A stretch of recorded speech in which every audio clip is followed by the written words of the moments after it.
was too much damn work. All the way to the ground. That's unfortunate. There we go. Must be brass. Or run to Harbor Freight and invest in some smaller hands. Aha! Aha!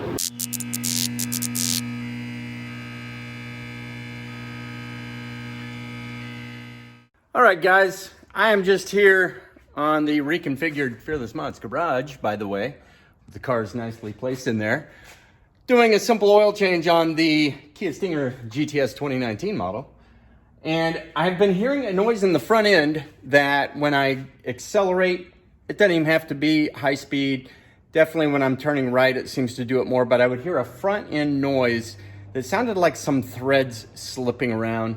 I'd already checked in the suspension and knew everything was tight. So I was like, I wonder if it's a motor mount or something like that.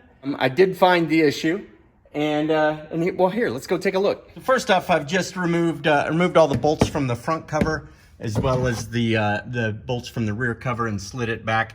10mm bolts, pretty easy to take out. That gives this front one some flex and lets the other one drop down. And I'm pretty pleased with how the underside of this looks. Maybe a little off-roading adventure during the wreck, who knows? Transmission looks pretty beastly. The pan has louvers on it to help cool it. Quite interesting. The exhaust, in the disappointing category, you can see where the straight runs back from the downpipe back to the cats are crimped down and flattened slightly. Engine mount looks pretty good. Pretty good, beefy. Don't see any major issues with that. Let's check out this one over here on the left side. I'm like, oh, yeah, that looks pretty. Whoa, what the heck? Look at that. But it's completely broken. And I'm super happy to find that. And I'm gonna put that on order right now.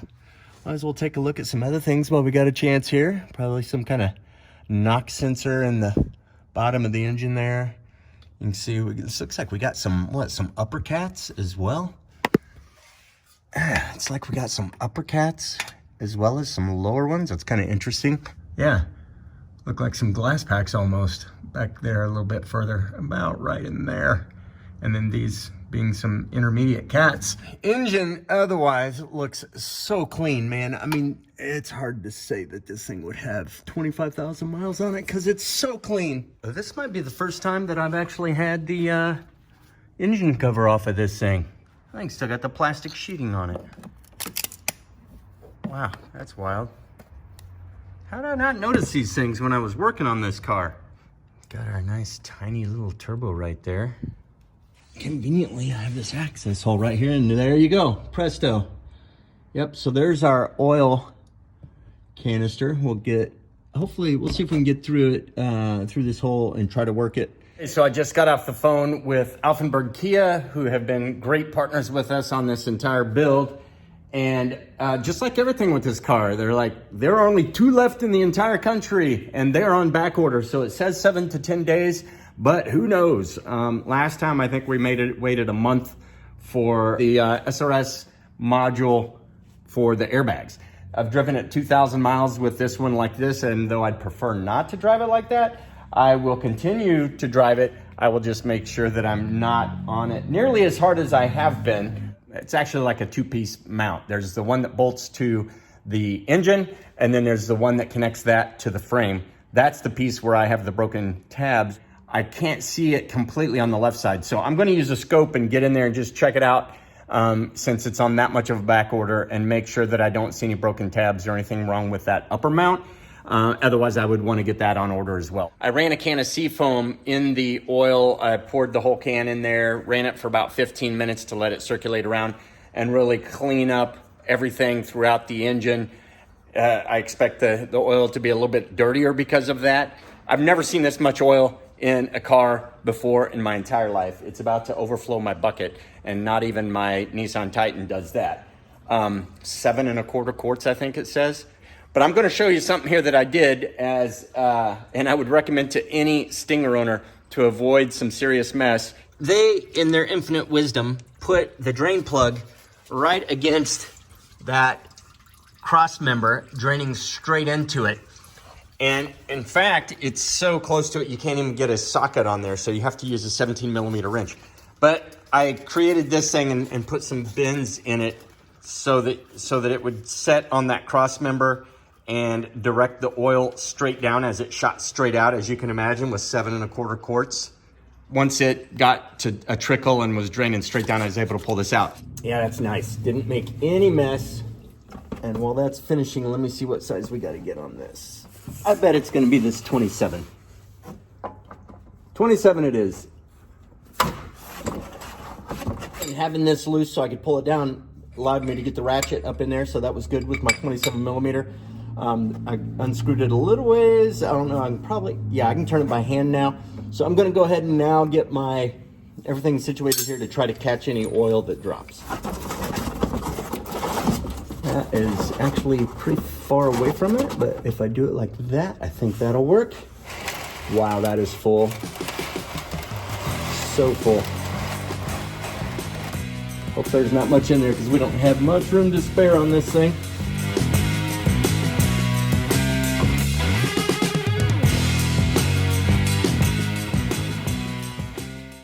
You stay straight up, please. All right, that wasn't terribly messy on the car, but it was on my hand. Maybe gloves would have been a good idea. And this here is quite dirty. It is a Mahle filter, M-A-H-L-E. And I don't know if it's original. 25,000 miles on it. I'm sure it's had several changes, but we're gonna put a new one in here.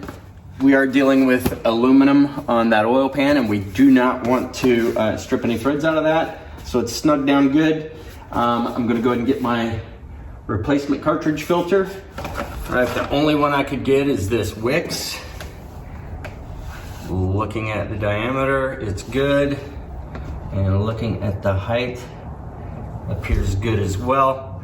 Here's my Wix part number. And it is South Korea Car Corporation or something.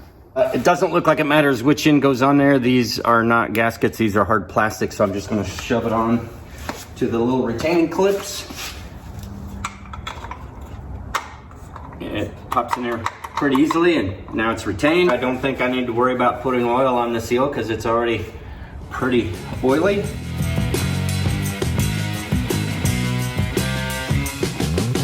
Okay, that part of the oil change is complete with no mess for the most part. So I just jinxed myself. Let's go ahead and go up topside and go ahead and pour in our full synthetic 5W30 Mobile.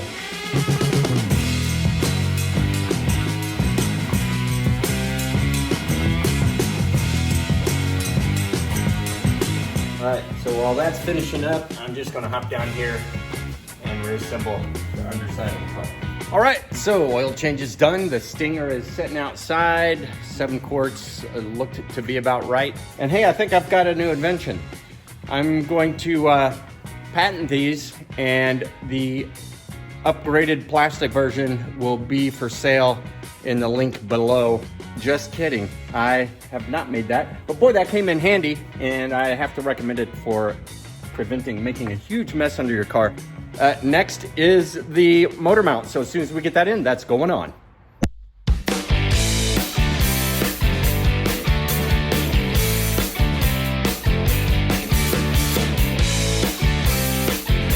I don't think that this new garage configuration is the best option because it's just too hard to shuffle cars. I need to have some space so I can get some heat blowing in here. It's cold, as you see, it's snowy. And I want to go ahead and get that set up, get the heat rolling, and then we will start letting this thaw out and get ready to hop in there and get the motor mount. Again, huge shout out to the guys at Auffenberg Kia who hook us up with Kia genuine parts. Nothing but the best for this build. So we've got this nice, big, new, huge, clunky contraption that we got to put in there. It's not going to be a lot of fun because there's no room to get to the one on the left side, and that's the one that's broken. So first thing I'm going to do is go ahead and undo some of the brackets to allow a little bit of room for this engine to come up.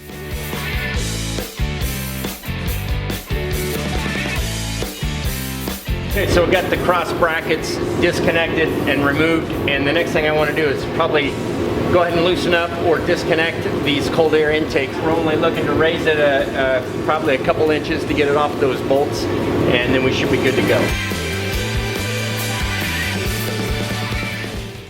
Next thing I'm going to do is go ahead and jack this up, remove the bottom cover, and see what we can do to get to those, at least the top bolt of the motor mount, so that we can pull it off and then allow the engine to raise up enough and give me some room to get to the other 3 bolts.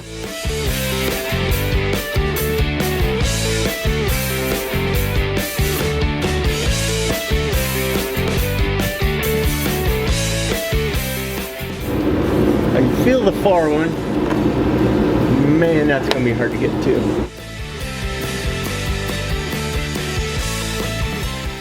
Alright, let's see what we do from the top on this one, man. And this is the easy one. So you can see, sort of down in there, a socket. And that is the top of the easy motor mount. It's so hard to get my hand up in there and try to get that from underneath. Well, at least that side's off. Since this side's broken, it appears to be broken on all 3 tabs, and we got that bolt off, I might just go ahead and try to raise the engine at this point and see if it gives me more room to work around in here.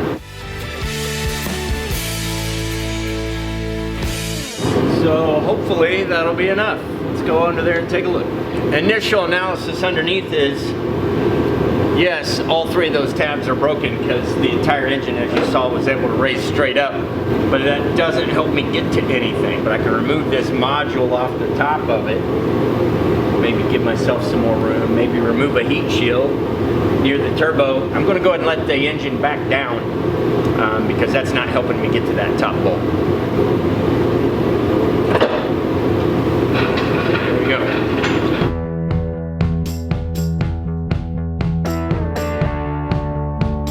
So that wasn't too bad. Just had the one nut on top here and just loosened the 2 nuts here, and this slid out. Undid the connector and put it out of the way. That gives me a little more room to look around in here. Now you can see we've cleared up this area just a little bit, and you can see the motor mount down in there. That black disc and that silvery piece. That's the top of our motor mount. So now I'm just going to take that heat shield off.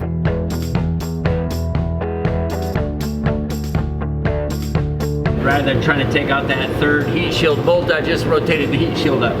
And now I can see the top of that bolt for the motor mount. Extension with the wobble connector, so that allows our socket to wobble a little bit, get on there in a little bit of better angle.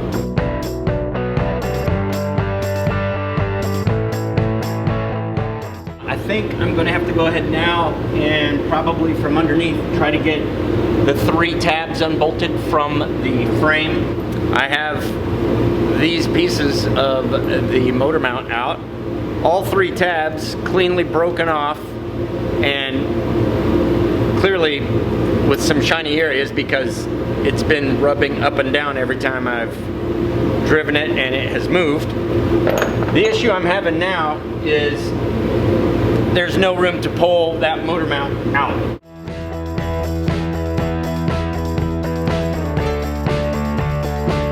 For this plastic piece in here that runs there and kind of blocks between the inner frame rail and the suspension components could give us some room there.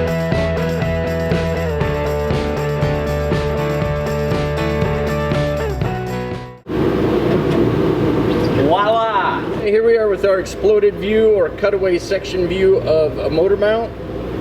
A beautiful example of what one should look like. So knowing what we found out from removing the old one, we're able to feed the new one in back through this hole here. We just kind of undid some of the borders of the fender liner, if you will. That gave us a little bit of room to pull that piece of plastic out, and that gave us the access we needed to not only fish the old one out, but also to put the new one in. And the nice thing is we can get to all 3 of those bolts from right here to fasten it back to the frame. We might even be able to get to the top nut here a little bit easier, at least to get it threaded on and then tighten it from the top. We did it the difficult way, but that's the way things go on these when there's nothing out there on the internet for them. So hopefully this will help you out if you're needing to change a motor mount on your Kia Stinger.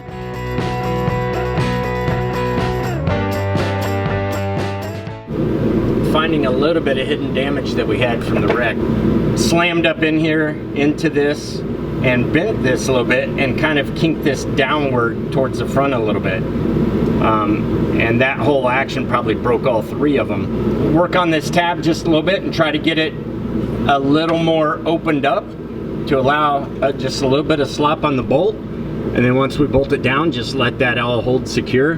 The rear 2 seem to be holding fine back here, and they look nice and straight. So I'm thinking I'm just going to try to take this out and open that up just a little bit, give it just a little bit of a forward angle instead of straight up and down, just a little bit of an angle to allow it to go in there, and then we can get it all bolted down and tighten it all up.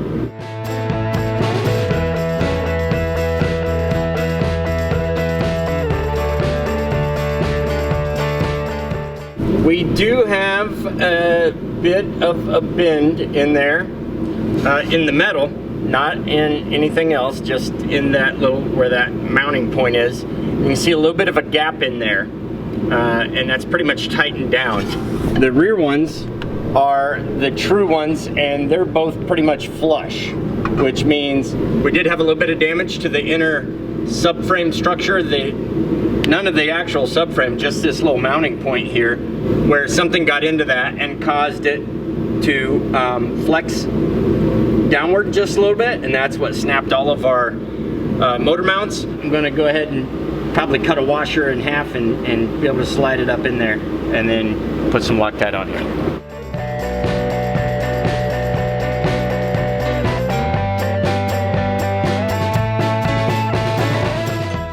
So now we got that gap mostly filled up. A little something for that to press down on besides just a huge gap of air. And so that should be good to go. All 3 of those are tight. I am now going to go ahead and let the engine down just a little bit so that we can put the top bolt on. That nut on this side has been threaded all the way on. There's no room to get a ratchet in from the side well, so we're going to go back in here the way we did, taking it off with the extension and the swivel socket, and tighten that 17mm back up.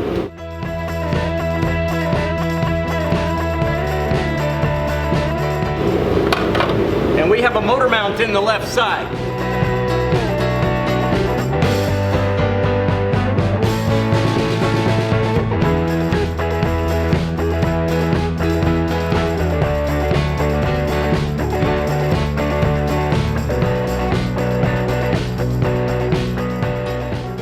But it really turned out that the access we needed was all through that left front wheel well. Not entirely. These bolts still come through the top, at least for tightening and loosening them, but everything else can happen through the wheel well. So it's not as big of a job as it seemed like it was going to be. If you needed to replace one of these on your car, just do one thing. Just make sure you get yourself some genuine Kia parts, because when you go back together with this thing, you want it to be back 100%. Provided I didn't miss something and we find some boost leaks, we should be good to go, and we will no longer have that crunching noise. I did get a few other things in. After renting a piece of crap Hyundai Elantra, which had wireless Bluetooth for the Carplay, I immediately hopped online, found this thing on eBay. I can still put my iPhone 11 Pro Max in the charging pad. It's pretty awesome, I gotta tell you. I gave them a great review. I'll link it below in the description if you're interested. With that, we're gonna go ahead and call this one a wrap for the oil change / motor mount swap out for a Kia Stinger. And if you want to do these kinds of things yourself, please keep coming back to the videos. But anyways, thanks for watching. Please like and subscribe, and we'll catch you again real soon. Take care.